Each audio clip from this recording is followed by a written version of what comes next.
Nasira ang ilang bahay sa Malasiki, Pangasinan matapos manalasa ang isang buhawi.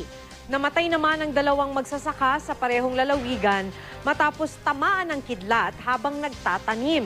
Makibalita tayo live kay Mike Sabado ng GMA Dagupan. Mike? Maki, sinalanta ng buhawi ang isang barangay dito sa Malasiki, Pangasinan kasabay ng malakas na ulan at hangin. Dalawa naman ang naiulat na namatay matapos makidlatan. Isa dito sa Malasiki at isa sa San Carlos City. 5 bahay ang tuluyang nasira sa barangay Bugtong, Malasiki, Pangasinan dahil sa buhawi. Ang buong kusina ng bahay na ito nilipad. Nasira rin ang pader at bintana ng mga bahay na pawang gawa lang sa pawid. Umabot pa sa kalsada ang mga natanggal na yero. Pinagkahanap naman ng mga residente ang ilan nilang mga gamit matapos ding tangayin ng malakas na hangin.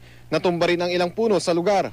Sa lakas nga ng hangin ay tinangay ang bubong ng kubo na ito papunta sa kabilang bakod. At yung nanay nga at yung 5 anak niya na nakatira dito sa kubo na ito ay dito na lang nanalagi sa tabi ng pader habang malakas ang ulan at hangin.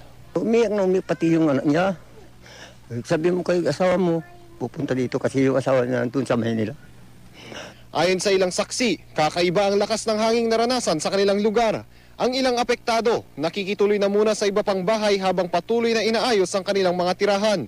Sa kabila ng pagkasira ng mga ari-arian, nagpapasalamat pa rin ang mga residente dahil walang nasawi o nasaktan sa insidente. Makatatanggap din ng tulong ang mga residente mula sa lokal na pamahalaan. MDRRMC, marami pong attached department.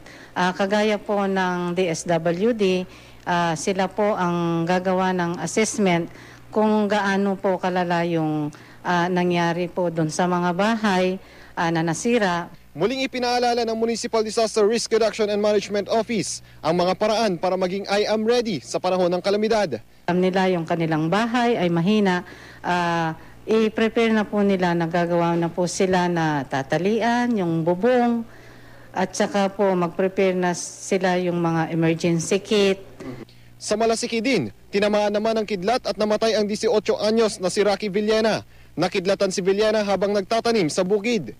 Tapos nung umulan at kumidlat, yun na, nagsitakbuhan na daw silang pauwi.